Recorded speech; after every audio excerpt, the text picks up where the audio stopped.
কি দেখে ভোট দেওয়া উচিত, কি দেখে ভোট দিবেন না? আমাদের দেশে মানুষ তো লোককে দেখে ভোট দেয়, তাই না? ভোট দেওয়ার ক্ষেত্রে আমাদের লক্ষ্য করা উচিত কাকে ভোট দিলে এই লোকটা প্রার্থী হিসাবে যোগ্য এবং সৎ।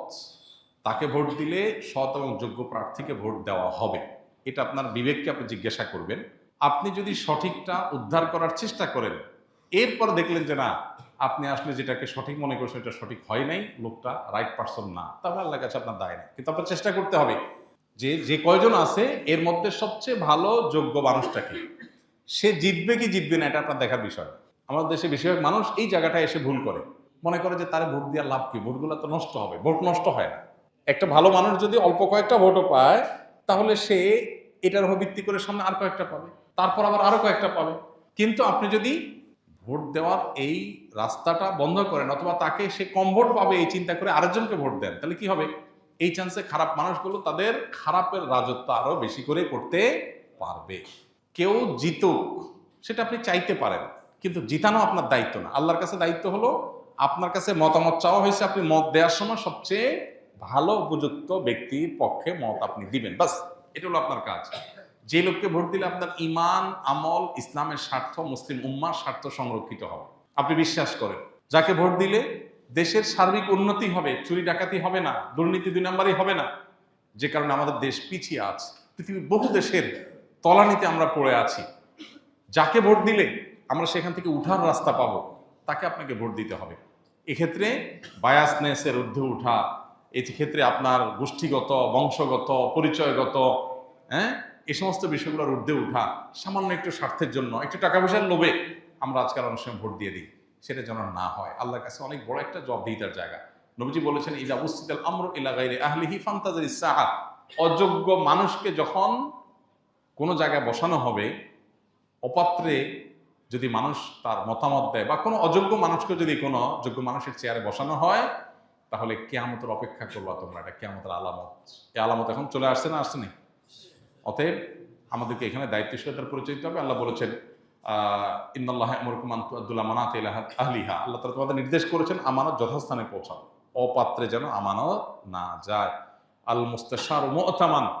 একজন মানুষ তার মতামত চাওয়া হলে, পরামর্শ চাওয়া হলে, তখন সে আমানতদার হয়ে যায়, তার কাছে এটা আমানত হয়ে যায়। অনেক বড় একটা ব্যাপার। আমানতের খেয়ানত করলে এর ভয়াবহতা অনেক বেশি, এবং যত অপকর্মের দায় আপনাকে নিতে হবে, বিশেষ করে এই সুযোগ পেয়ে যত অপকর্ম সে করেছে, যদি আপনার ধারণা থাকে যে সে এই টাইপের কাজ করতে পারে, তাহলে সৎ মানুষ, নেককার মানুষ, দিন, উম্মাহ, ইসলাম এবং দেশের সার্বিক কল্যাণ বিবেচনা আপনাকে করতেই হবে।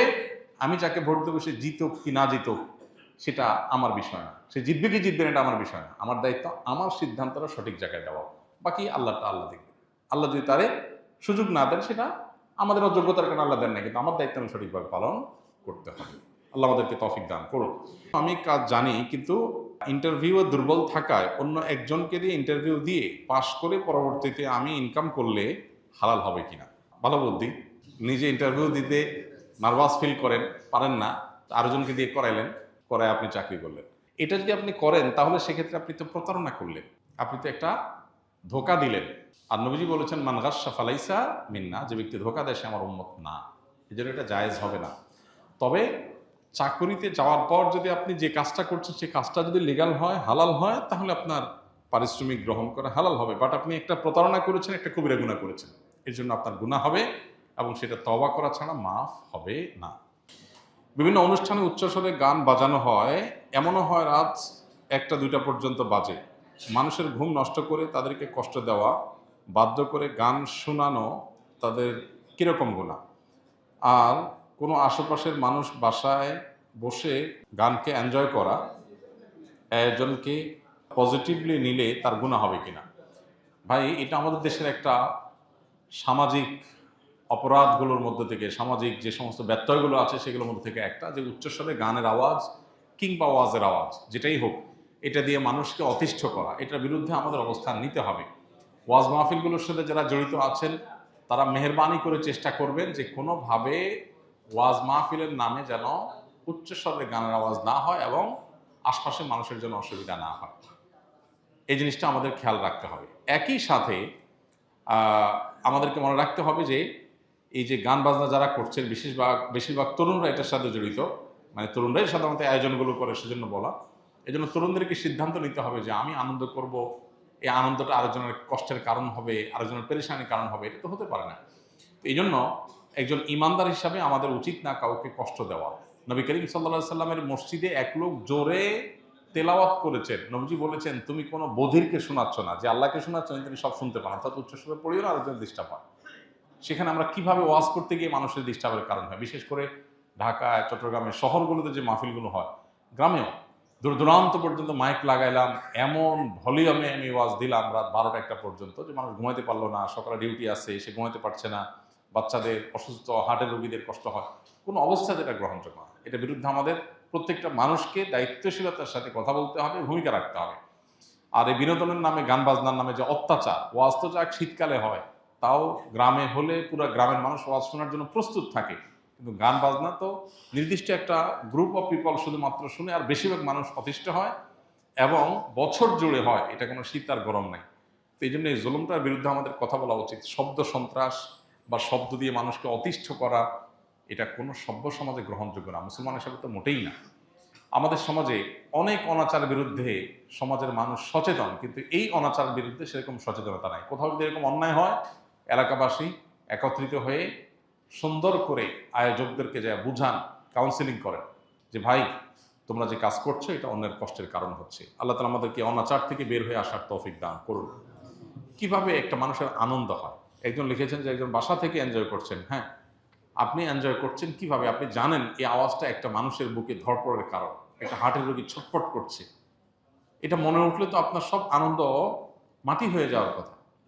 কিন্তু আপনি আনন্দ করছেন, তাতে অন্য মানুষ মরে যায়, যাক, আরেকজনের কষ্ট হয় হোক। যে ব্যক্তি হারাম হিসাবে গান শোনা থেকে বেঁচে থাকতে চায়, যে ইমানদার এটা থেকে নিজেকে রক্ষা করতে চায়, তার জন্য গানের আওয়াজ হাতুড়ি দিয়ে আঘাতের মতো, সেটা শুনতে চায় না, আপনি জোর করে তাকে শোনাচ্ছেন।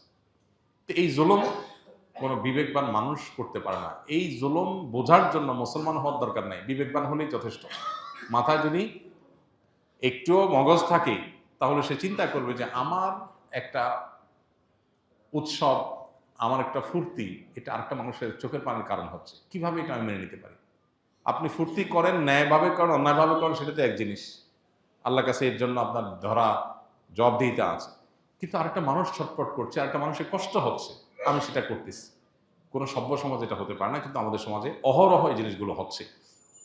বিবাহ বিনোদনকে কেন্দ্র করে, আকিকা অনুষ্ঠানকে কেন্দ্র করে, 31st নাইটকে কেন্দ্র করে, বিভিন্ন বিষয়কে কেন্দ্র করে দেখা যায় এই হাই ভলিউমে গান শোনার কালচার আমাদের দেশে আছে। মাহফিল তো একটা বিশেষ জায়গায় হয়, আর এগুলো দেখা যায় ঘরে ঘরে হয়।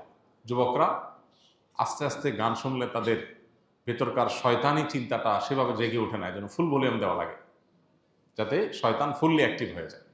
আল্লাহ তাআলা আমাদেরকে হেদায়েত দান করুন। তরুণদেরকে এগুলোর বিরুদ্ধে দাঁড়াতে হবে এবং সমাজে এই অনাচারগুলো, এগুলো রোধ করার জন্য তরুণদেরকে এলাকাতে সংগঠিত হয়ে কাজ করতে হবে ইনশাআল্লাহ তাআলা।